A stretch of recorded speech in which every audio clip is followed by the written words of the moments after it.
Amin. Sahabat Shalom, pada pagi ini saudara-saudara, kita mengucapkan syukur kepada Bapa Yahweh oleh karena kita sebagai anak-anak Tuhan, kita bisa mengenal nama Bapa, itu suatu anugerah yang sangat besar. Kenapa?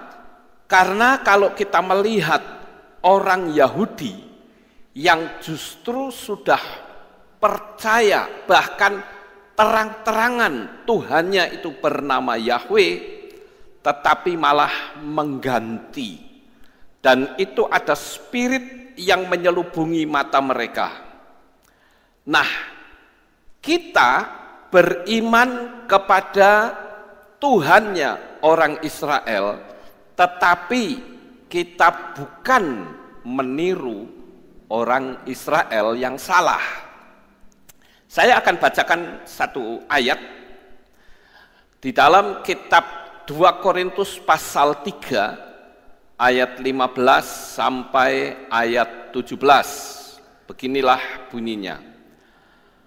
Malah sampai hari ini, ketika kitab Mose dibaca, suatu selubung terbentang pada hati mereka. Namun, ketika orang dapat berbalik kepada Tuhan, selubung itu disingkirkan, dan Tuhan adalah roh, maka di mana ada roh Tuhan, di situ ada kemerdekaan. Bapak Ibu Saudara yang terkasih, tadi saya mengatakan bahwa kita bersyukur bisa memanggil Sang Pencipta dengan namanya. Hal yang salah di dalam kehidupan orang-orang Yahudi adalah, yang pertama, dia tidak memanggil nama Yahweh, tetapi menggantinya dengan Hashem atau Adonai. Ini jelas bertentangan dengan kitab Difre Hayamim Aleph pasal 16 ayat 8 atau 1 Tawarikh 16 ayat 8. Di sana dikatakan Hodula Yahweh kirubismu, bersyukurlah kepada Yahweh, panggillah namanya. Nah saudara yang terkasih, lalu kalau Yahweh itu memerintahkan supaya namanya dipanggil, tetapi sekarang mengganti dengan Hashem, lalu apa bedanya dengan orang Kristen? Mereka juga tidak memanggil nama Yahweh. Untuk alasan apapun, saya tidak pernah menemukan satu ayat saja kalau Yahweh itu namanya minta diganti dengan Hashem atau Adonai. Seolah-olah ketika kita berkata Baruch Hashem, itu wah Yahudi banget gitu ya saudara. Tetapi coba kalau kita terjemahkan ke dalam bahasa Indonesia, termasuk doa-doanya. Hashem, ha itu artinya itu. Ha adalah kata sandang. Dalam bahasa Inggris the itu ha. Shem itu artinya nama. Jadi Hashem artinya nama itu. Sekarang kalau Baruch Hashem apa? Diberkatilah nama itu. Kenapa kita tidak berkata diberkatilah Yahweh? Yang jelas-jelas Yahweh memerintahkan namanya dipanggil. Lalu bagaimana pula dengan doa? Misalnya saya berdoa dengan sedikit menggunakan bahasa Ibrani. Mungkin nampaknya nggak ada apa-apa saudara. Tapi coba kalau diterjemahkan dalam bahasa Indonesia. Kami mengucapkan terima kasih dan syukur kepadamu ya nama itu. Betapa besar kasih-Mu, Engkau telah memberikan aku keselamatan. Nama itu yang agung dan ajaib. Aku percaya kepada nama itu. Kan jadi bingung saudara. Apalagi kalau ada orang yang bertanya, Kamu punya Tuhan, namanya siapa? Namanya adalah Hashem. Oh, jadi nama Tuhan itu Hashem. Bukan, ada namanya. Lah ya namanya siapa? Ya Hashem. Lah kan bingung saudara. Ini sesuatu yang harus kita hati-hati. Kenapa? Karena ada spirit di balik semuanya ini, saudara. Jadi kalau orang mengganti Yahweh dengan Hashem atau Adonai, saya katakan Anda tidak berbeda dengan orang Kristen. Orang Kristen juga begitu. Nama itu hilang dari peredaran di muka bumi ini. Coba saudara lihat agama di luar kita. Mereka kalau berdoa nama sesembahannya disebut berpuluh-puluh kali. Itu baru satu orang. Lah kalau seluruh dunia ini berapa miliar orang di dunia yang memanggil nama sesembahannya itu diulang-ulang. Jadi atmosfernya adalah atmosfer nama sesembahan mereka. Sementara nama sesembahan yang Yahweh sendiri minta kita panggil, kita menjadi semakin Yahudi banget gitu, sehingga malah hilang namanya. Kan ngeri saudara. Inilah kesalahan yang pertama dari orang Yahudi, dia tidak memanggil nama. Kemudian kesalahan yang kedua dari orang Yahudi, yaitu menolak Yesua sebagai Mesias, karena menganggap Yesua itu tidak layak disebut Mesias. Padahal kita tahu bahwa Torah sudah menubuatkan tentang datangnya Yesua. Bahkan Mose sendiri juga menubuatkan kedatangan Yesua. Daud juga menubuatkan tentang kedatangan Yesua. Begitu juga dengan Yesaya dan nabi-nabi lain. Bahkan kita melihat mereka semua berbicara tentang Yesua. Bahkan kalau kita melihat di dalam kitab Tehillim pasal 22 ayat 16 sampai 19, maka saudara akan menemukan di sana nubuatan yang tergenapi. Saya bacakan. Kekuatanku mengering bagaikan tembikar, dan lidahku melekat pada langit-langit mulutku, dan engkau meletakkan aku dalam debu kematian. Karena anjing-anjing telah mengerumuni aku, segerombolan orang jahat telah mengepung aku, menusuk kedua tangan dan kakiku. Aku menghitung semua tulangku.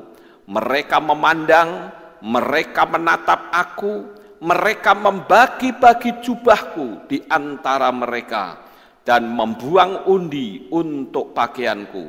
Sebab dia tidak memandang rendah maupun membenci orang yang tertindas, dan dia tidak menyembunyikan wajahnya daripadanya, tetapi ketika dia berseru kepadanya, dia mendengar. Di situ jelas dikatakan ada orang yang mengerumuni, mengepung, dan menusuk tangannya. Bukankah itu suatu nubuatan yang diucapkan ribuan tahun sebelum Yesua datang? Dan itu sudah digenapi. Begitu juga di situ jelas dikatakan mereka membuang undi, membagi-bagi jubahku, semua digenapi semua saudara. Disinilah titik sentral kita.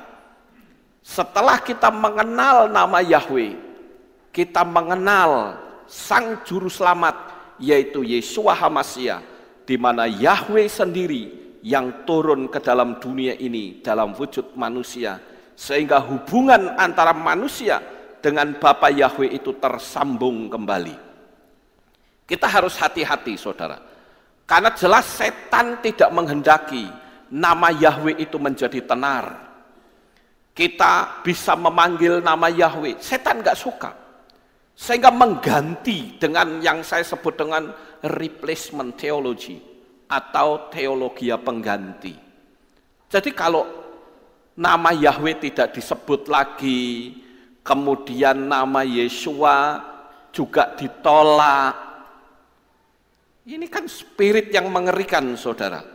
Di dalam kitab Yesaya 53 ayat 5 dikatakan, namun dia ditikam karena pemberontakan kita, diremukkan karena kejahatan kita, ganjaran demi keselamatan kita menimpa atasnya, dan melalui bilurnya dia telah menjadi kesembuhan bagi kita. Inilah sesuatu yang sangat luar biasa digenapi dengan tepat, saudara. Kalau kita melihat hal ini, saudara-saudara, pantas kalau Bapak Yahweh itu memakai bangsa-bangsa untuk memanggil namanya. Dan itu sudah dinubuatkan di dalam kitab Nabi Zefanya pasal 3 ayat 9 dikatakan, tetapi sesudah itu aku akan mengembalikan kepada bangsa-bangsa bibir yang dibersihkan, supaya mereka semua memanggil kepada nama Yahweh untuk melayaninya dengan bahu-membahu. Nah loh, orang Yahudinya tidak memanggil, tapi Bapak Yahweh ingin namanya dipanggil, sehingga dia memakai bangsa-bangsa untuk memanggil namanya. Tetapi celakanya, bangsa yang sudah mengenal nama justru ikut-ikutan yang tidak memanggil. Lalu Bapak Yahweh mau pakai siapa lagi, saudara? Itu sebabnya kita jangan sampai terpengaruh dengan orang-orang yang sudah menghapus nama Bapa dengan mengganti Hashem atau Adonai. Saudara yang terkasih, kalau kita berkata kita ikut orang Yahudi yang mana? Karena sekarang ini banyak orang-orang Yahudi yang pindah agama dan juga ikut kelompok Gai. Beberapa waktu yang lalu ada pesta besar di Israel, kelompok Gai.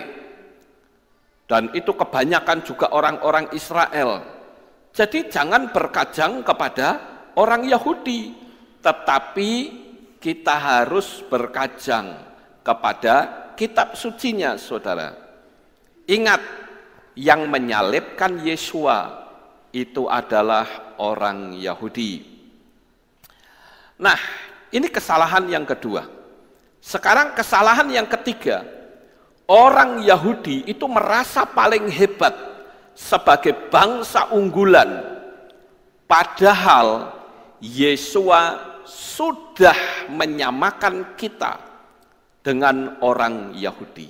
Itu sebabnya kalau orang-orang Kristen berkata kita mengenal kepada Sang Juru Selamat itu mendapat anugerah, rata-rata mereka ngerti anugerah itu hanya anugerah keselamatan. Padahal sebetulnya tidak cuman segitu. Tetapi kita bangsa-bangsa Goyim atau orang-orang di luar Yahudi, begitu percaya kepada Yeshua HaMashiach, posisi kita itu menjadi sama persis dengan orang Yahudi. Makanya kita disebut sebagai Israel rohani, saudara. Secara fisik saya tidak mungkin menjadi orang Yahudi. Orang saya keturunan Cina kok. Saudara juga tidak bisa menjadi orang Yahudi. Karena saudara orang Jawa, orang pribumi, orang Indonesia. Tetapi untuk rohnya itu dienten. Masuk menjadi satu dengan orang Yahudi. Itulah anugerah. Jadi dengan kata lain kita ini kayak diadopsi begitu. Menjadi sama, memiliki hak yang sama. Itu yang ketiga, saudara. Mereka merasa paling hebat. Tetapi mereka tidak tahu bahwa sebetulnya bangsa-bangsa di luar Yahudi memiliki kehebatan yang sama. Secara alam supranatural, karena kita sudah percaya kepada Bapa Yahweh. Yang keempat, kesalahan orang Yahudi yang saya temukan adalah menjual nama Yahweh kepada bangsa-bangsa dengan memanggil nama sesembahan bangsa-bangsa itu. Saya ambil contoh, saudara-saudara, ketika saya pergi ke Israel, selalu orang tour leader itu selalu memanggil sesembahannya orang Kristen pada umumnya. Seperti kekasih kita dulu, saudara. Pernah sekali waktu, saya tidak perlu sebut nama orangnya, tour leader kita itu saya tanya, Anda orang mana? Oh, saya orang Israel asli. Rumahnya di mana? Saya rumahnya di Nazaret. Oh ya, nanti selama Anda pimpin tur kami, jangan sebut nama sesembahan lain yang seperti tadi kamu sebut ya. Loh kenapa? Kami sudah anti dengan nama itu. Sekarang kami akan memanggil nama Tuhanmu. Saya mau tanya, Tuhanmu namanya siapa? Dia bilang, Yahweh. Bagus. Kamu tahu nggak, juru selamat yang turun ke dalam dunia ini namanya siapa? Dia bilang, Yeshua. Bagus.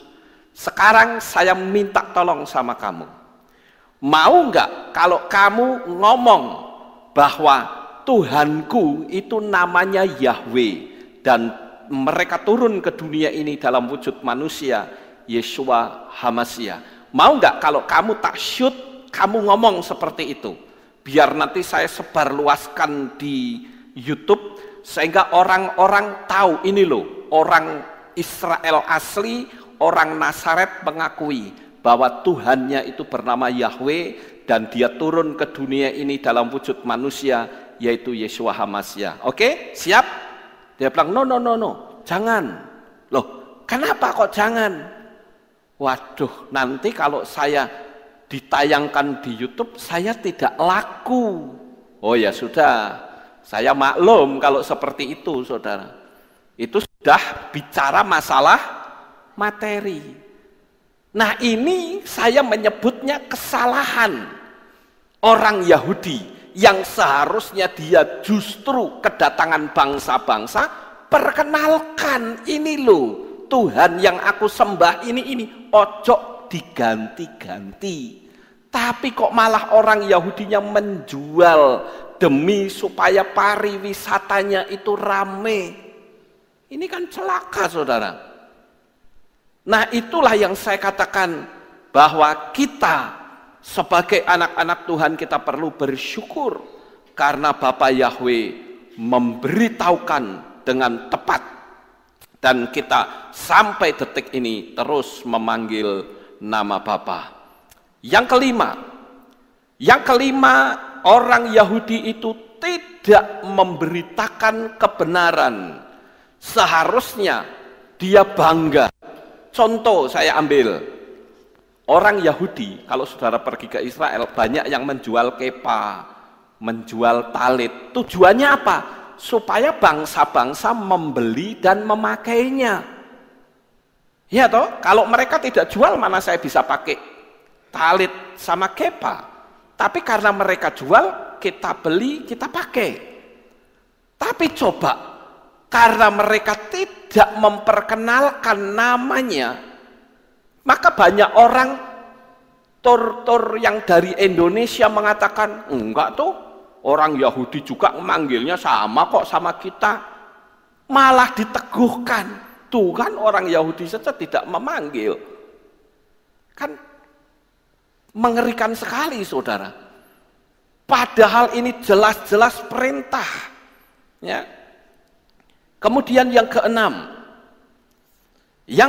yaitu membuat berita bohong tentang kebangkitan Yeshua. Dan muncullah kasus suap menyuap terhadap tentara-tentara Romawi. Saudara masih ingat ketika Yeshua bangkit dari kematian, tentara Romawi yang disuruh menjaga kubur Yeshua lari menemui imam-imam, ahli Taurat, orang-orang Farisi. Mereka berkata, Tuhan, ternyata Yesua yang ada di dalam kubur itu bangkit kembali, hidup lagi. Sekarang kuburannya terbuka. Saudara tahu, orang ahli Taurat, orang Farisi langsung berkata, diam, kamu jangan beritakan kemana-mana. Nih, kamu tak kasih uang. Kalau nanti kamu dipersulit atau dimarahi oleh kaisar, ngomong, nanti saya yang akan membereskan. Coba saudara, berita tentang kebangkitan itu dihambat. Kenapa? Karena dengan bangkitnya Yesua dari kematian, itu yang menggetarkan dunia alam setan. Karena akhirnya kita menyembah kepada sesembahan yang hidup dan maha kuasa. Semua agama punya nabi, tetapi tidak ada satupun yang mati dan bangkit kembali. Kalau sudah mati, ya sudah mati selamanya. Tetapi Yeshua HaMasyiah, dia bisa membuktikan keilahiannya bahwa dia adalah Yahweh sendiri. Coba saudara renungkan, apa sih alasan Yesua ditangkap dan dihukum mati? Saya sering bertanya kepada orang-orang Kristen pada umumnya, dan rata-rata mereka salah dalam menjawab. Ada yang mengatakan karena mereka sering bertengkar dengan ahli Taurat dan orang Farisi. Sementara Yesua itu namanya menjadi tenar, mujizatnya terjadi di mana-mana, sehingga ahli Taurat dan orang Farisi kalah saingan, jadi Yesua disingkirkan. Saya bilang keliru. Yesua dihukum mati itu karena dia berkata bahwa akulah dia, akulah Yahweh. Itulah yang membuat Yesua itu dihukum mati, saudara-saudara. Oleh karena itu, jangan sampai kita yang sudah mengenal Bapa, sudah mengenal Yesua, malah kita tidak mensyukuri akan kedahsyatannya. Nah, Bapak Ibu Saudaraku yang terkasih, pada saat ini, kalau kita sudah melihat bahwa Yesua itu bangkit dari antara orang mati, dan orang-orang Farisi itu menutup. Apa bedanya sekarang kalau orang mengecilkan kekuasaan Yesua? Yesua itu kita sebut sebagai Tuhan. Kenapa? Karena dia itu sesuatu yang divine, ya, sesuatu yang sangat ilahi. Walaupun kata ilahi itu juga berasal dari bahasa Arab, tapi itu bukan nama, tapi itu sesembahan artinya. Jadi saudara-saudara, kita perlu bersyukur kalau ada orang berkata, aku kan belajar sama orang Yahudi. Orang Yahudi yang mana? Saya beritahu bahwa di Yahudi itu ada 3 kelompok besar, saudara. Seperti kayak di Indonesia, ada Protestan, ada Pantekosta, ada Mesianik. Kan begitu, di Indonesia kan begitu, saudara. Pantekosta itu masuknya di Pantekosta, kelompok Protestan. Tetapi yang penyembahan, pujian, ya, berbahasa roh macam-macam, nah itu yang disebut dengan Mesianik. Protestan pun itu ada yang nama-nama sinode, ada GKI, ada GKJ, ada Gemim, ada Reform Injili dan sebagainya. Itu kan hanya baju organisasi saja, saudara-saudara. Pantekosta, aliran Pantekosta itu ada juga di dalamnya, ada kabar mempelai, ya. Ada juga yang menekankan tentang pria sejati, ada yang menekankan Roh Kudus dan macam-macam. Nah, di kelompok Yahudi itu juga ada yang namanya Rabbinical Judaism atau Rabbinical Judaism. Itu terdiri dari 5 kelompok yang disebut dengan Orthodox Judaism, ada yang disebut dengan Konservatif Judaism, ada yang kelompok Reform Judaism, ada yang kelompok Instruksi Judaism, ada kelompok Humanis Judaism. Itu baru rabbinikal saja loh saudara. Makanya kalau orang belajar sama orang Yahudi, dia akan bingung sendiri. Karena tiap-tiap kelompok itu mereka punya prinsip sendiri-sendiri. Itu loh. Kemudian yang kedua, kelompok besar kedua yaitu Alternatif Judaisme. Itu di dalamnya ada 2 yang dikenal dengan Karaite Judaisme dan satunya lagi Samaritan. Itu kelompok besar yang kedua. Dan yang ketiga, kelompok yang baru saja muncul yang dikenal dengan Messianic Judaisme. Nah, Messianic Judaisme ini adalah orang-orang Yahudi yang sudah mengakui Yesua itu sebagai Tuhan. Sudah mengakui bahwa Yesua itu adalah Sang Bapa sendiri, Yahweh Sebaot, Yahweh semesta alam yang turun ke dalam dunia ini dalam wujud manusia. Jadi kalau kita belajar sama orang Yahudi yang mana? Karena ada 3 kelompok besar itu saudara. Tapi saya rasa kalau kita belajar kepada orang Yahudi kelompok Mesianik, barangkali akan sama dengan kita. Kenapa? Karena mereka yang tadinya anti dengan Yesua, dia menerima Yesua sebagai Tuhan dan Juru Selamat.